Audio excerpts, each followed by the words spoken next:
આ ક્વેશ્ચન જુઓ કે ભારતમાં હરિયાળી ક્રાંતિની અસરોના સંદર્ભમાં કયું ખોટું છે? નિર્વાહ ખેતીથી વાણિજ્ય ખેતી તરફ એક સ્પષ્ટ પરિવર્તન આવ્યું છે.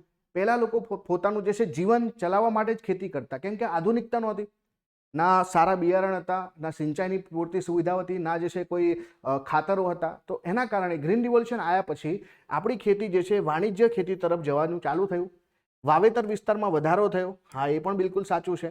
ભારતે ખાદ્યાન્નમાં આત્મનિર્ભરતા પ્રાપ્ત કરી. આ તો બિલકુલ જે છે આનો ઓબ્જેક્ટિવ જ હતો કે આપણે જે વિદેશથી જે છે સડેલું અનાજ ખાવું પડતું, એના બદલે અત્યારે આપણે વિદેશને ખવડાવીએ છીએ. અને છેલ્લે કે હરિયાળી ક્રાંતિથી બધા પ્રદેશોને ખેડૂતોને સમાન રીતે ફાયદો થયો છે. આ ખોટું છે. આ જ એનો ગેરલાભ છે કે અમુક વિસ્તારોમાં જે છે ગ્રીન રિવોલ્યુશન સફળ રહ્યું, જેમ કે પંજાબ, હરિયાણા, યુપી, આ બધા વિસ્તારોમાં ફાયદો થયો અમુક ખેડૂતોને. જ્યારે દક્ષિણના રાજ્યોમાં અમુક જગ્યા પર, અમુક મહારાષ્ટ્રના વિસ્તારો હોય, મધ્યપ્રદેશના વિસ્તારો હોય, તો ત્યાં જે છે જે ખેડૂતો નાના હતા, જે ક્યાંક ને ક્યાંક મિકેનાઇઝેશન નહોતા કરી શકતા, મોટો ખર્ચો નહોતા કરી શકતા, એમને જે છે મોટા પાયે નુકસાન પણ થયું છે. એટલા માટે સમાન રીતે ફાયદો થયો છે. આ ખોટું છે. તો ઓપ્શન નંબર ડી જે છે આ ક્વેશ્ચનનો આપણો સાચો જવાબ બને. Option number D.